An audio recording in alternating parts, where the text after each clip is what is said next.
middle name. Welcome to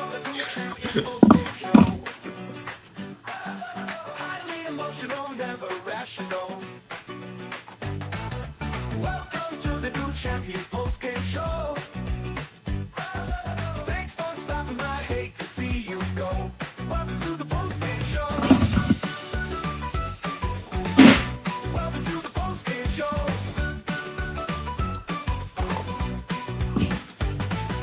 Break us down, build us up. What up? Welcome into another edition of the Do Champions post-game show. I am your host, Matt Diger.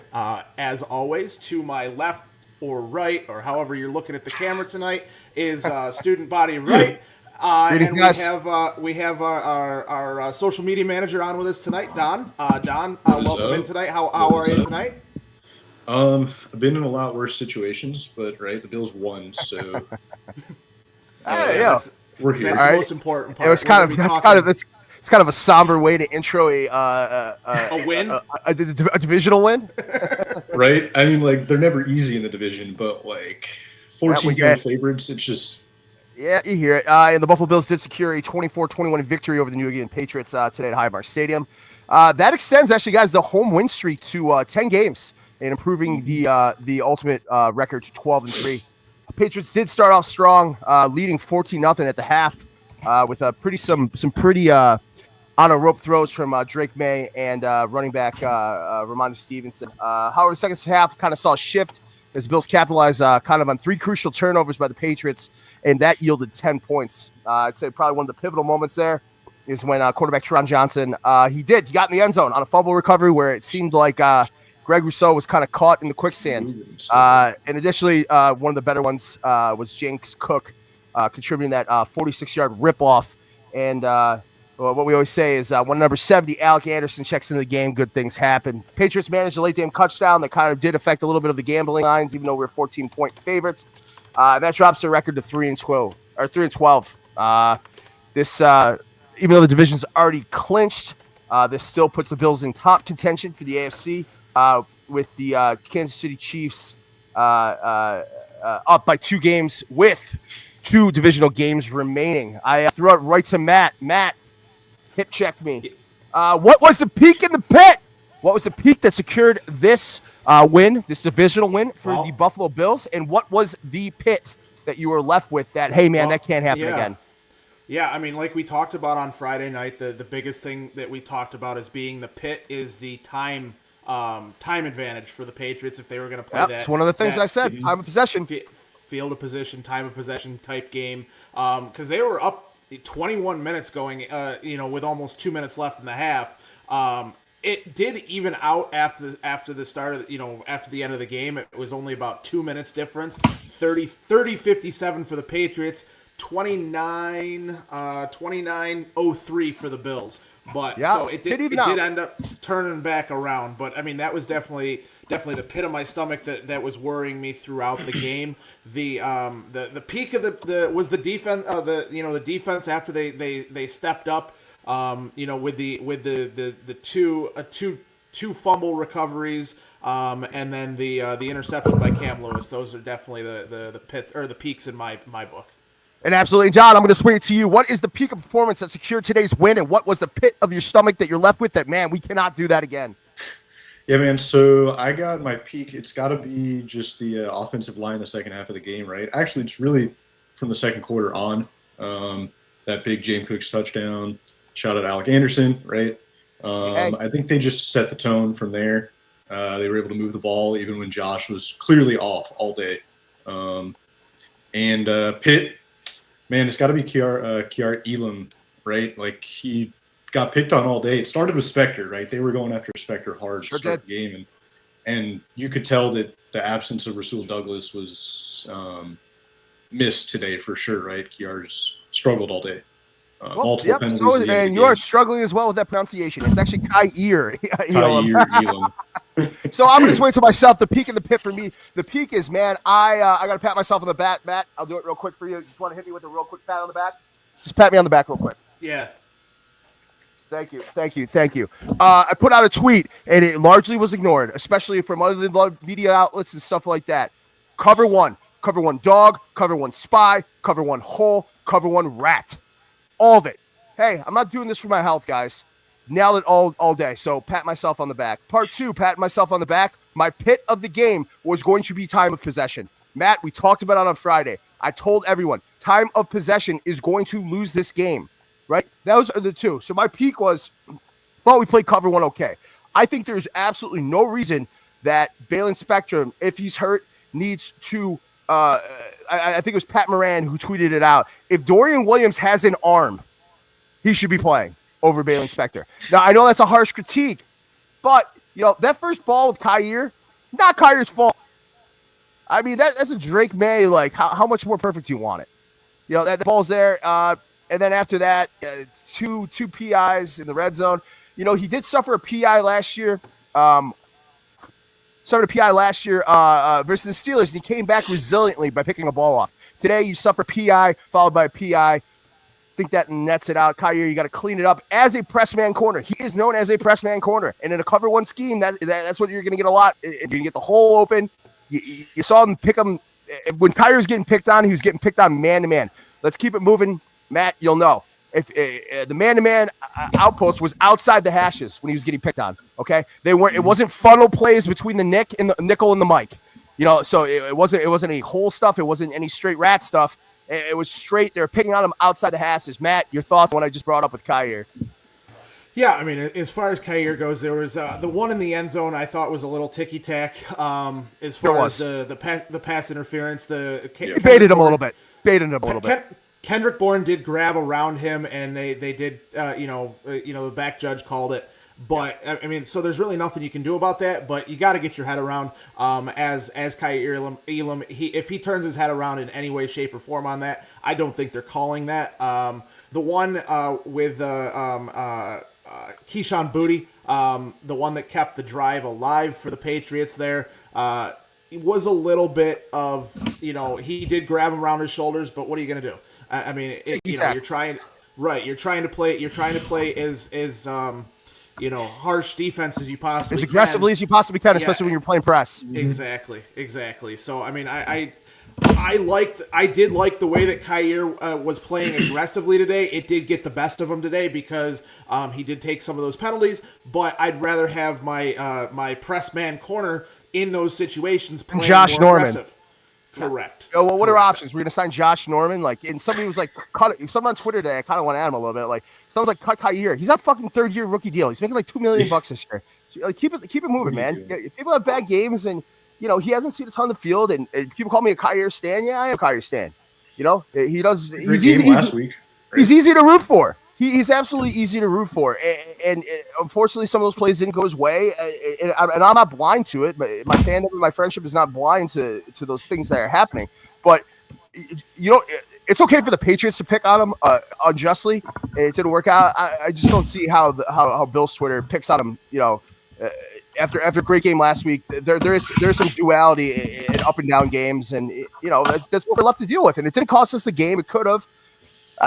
You give the Patriots that many opportunities to score in a red zone, they're going to score. They're going to come away with points, whether it's 3 or 7. Unfortunately, it was 7 due to the drive extending, but there was a fumble in the middle of those things that we could have taken advantage of, and unfortunately we didn't. So, yeah, I mean, the other thing though too is they, as well as the defensive line played last week, they could not get to Drake May against literally the worst offensive line in the league. And that's Vaughn almost got one.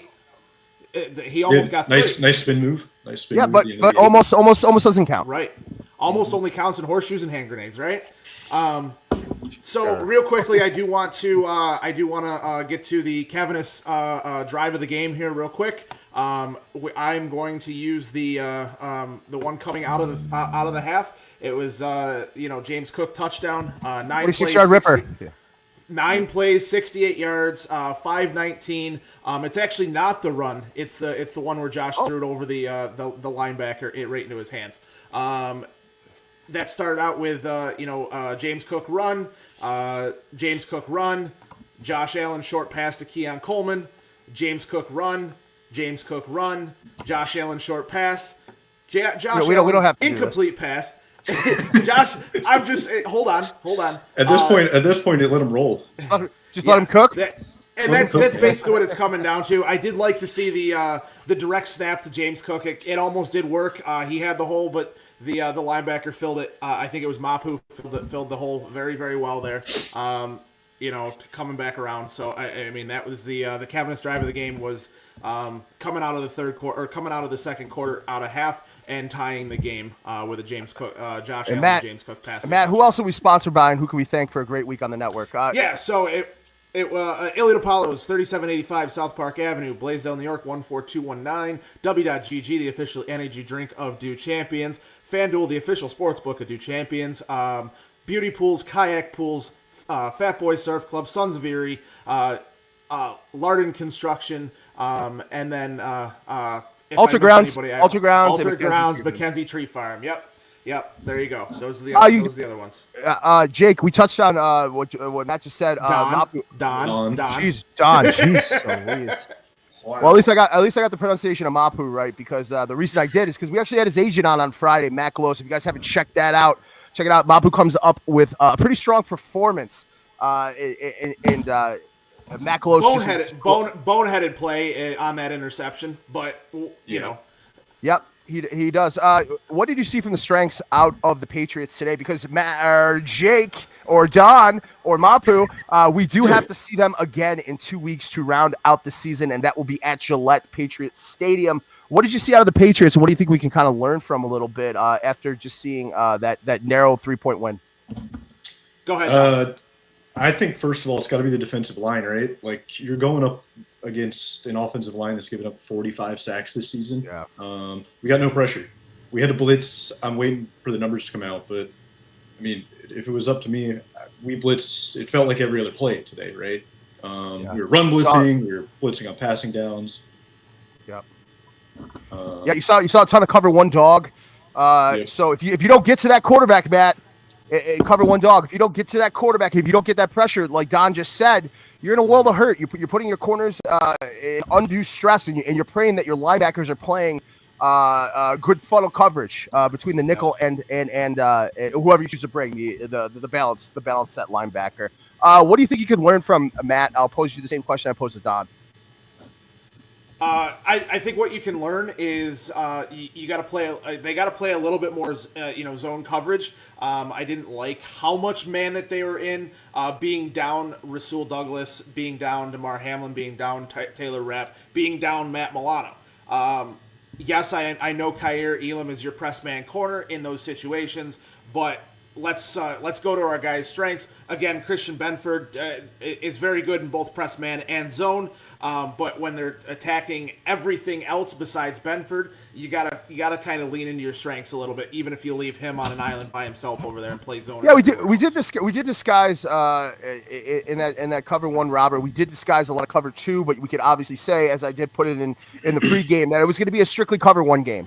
And that is what we see. Cover one for anyone wants to want a great network, one that we have a lot of duality with. But cover one is strictly pretty much your man, one high safety. So while it is technically a zone concept, it is predicated on man underneath, and not so much man underneath like a Tampa 2, where we got 2 eye and you're playing man under. It is more man to man on that back. We did not see Drake May scamper very much for very many yards. So I don't think I think playing that rat spy scheme wasn't really necessary. I saw more robber and I saw more, a little bit more dog. But I think we did contain him. But when runs are super integral in that rat spy scheme, you got to open it up a little bit, confuse him a little bit, confuse him with a cover 2 look, even though it became too firm that we were just going to be playing in one pretty much the whole game. I want to watch all 22 when it comes out, but that's just what I saw from a Wash Up X. So right. So anything else, you guys? Yep, go ahead. How much of an absence do you think that Matt Milano was for that? Right, playing cover one, generally coverage linebacker. Yeah, he is a coverage linebacker, but you saw so much funneling between him and Taron Johnson. That's what. Excuse me. What you would get with like a robber, you get kind of like more of a funnel look between him and the mic. When Dorian Williams checked in, they certainly were picking on Spectre. So you can say it, but so we missed him in the first half, Milano. But you saw that we do have reinforcements where Dorian Williams did check in the game. So net overall, I don't think he was missed that much. How can I say that? But it wasn't a liability as Spectre played. Spectre was a liability, and you saw them focus their targets more on Alam as soon as Dorian Williams came in and kind of tied up that whole man underneath scheme. Mm-hmm. Yeah, so I mean, I did want to touch on this real quickly. I mean, they were only able to get to, playing a lot of trying to send a lot of blitzes today rather than rely on the four man up front. They only got 2 sacks out of that, and then also on the other side they gave up one, which was the first sack given up by this offensive line since the Colts game. Yep. Yeah. And Josh almost got out of that, right? Like he saw the hole open up in the middle. It happened late in the game too. He got called for behind. It just felt like Josh was a step slow today on everything. And just real quickly, that you brought up Josh, I do want to say I was on the drive home. I was listening to the post game. Josh hopped on, said it was his elbow. Funny bone. Said he hit it. Said he hit the funny bone again. Said that if they had gotten that quick turnaround, or a quick change of possession, it would have been probably Mitchell Trubisky that goes in there rather than him. Because he couldn't get feeling back in his hand. Couldn't grip the ball, but he was able to work it out, get the grip strength back in his hand. Yeah, those cold temperatures don't normally help when you're dealing with that type of elbow injury, especially when you're losing feeling. Is that just a coincidence that it's happened twice now in the last feels like 4 or 5 weeks, or is this something that why does he not wearing like an elbow pad or something at this point? Because it'd be restrictive. It'd be like a little bit of a restrictive movement on his throwing arm. That's the only thing that I can derive for why they aren't adding a beefed up protection. Now in our segment off the rack, we did notice that we've nailed the Spencer Brown neck roll with the neck problems. We've nailed the Dalton Kincaid with the the Don Joy custom A22. It'll be interesting to see this week in practice if there are any other synergy between the training room and the equipment room, what they can dial up. I mean, this is the NFL. They can customize anything to nuts, to bolts, to padding, to flexation. So that'll be something we keep an eye on. That's a good point, on. The other thing I wanted to touch on real quickly, too, the one thing that we did put out Saturday during the day, right around dinner time, 4:15, I think we put it out, is the ref report. So our ref report actually kind of predicted the way that this was going to go. They ended up having 18 total penalties called for 78 yards on the Bills, 34 on the Patriots. Sure. Whether or not that they were called for or not, they did. They were one of the highest penalty calling officiating groups in the NFL. So that was going into it. That was something we highlighted. We were keenly aware. We were aware that we were going to get so many DPIs. Maybe that's derived from scheme, but certainly that report was in keeping standing with what we thought we were going to get. So shout out to our analytics team that nailed that for us. So kind of a win for the network today, but better yet, a win for the Buffalo Bills. We go on and we face a Jets team that nothing can do 9 right. points today. 9 points. Yeah, today? 9. Yeah, and that's all at the leg of the kicker. They were really never in any danger of busting one open with Breece Hall or anything like that. So that's going to be an interesting one. Check that out all week. We got shows coming up with Monday. We will do a little weekly setup show.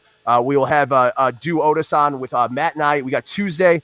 We have No One to Blame. Wednesday, we will have Coast to Coast.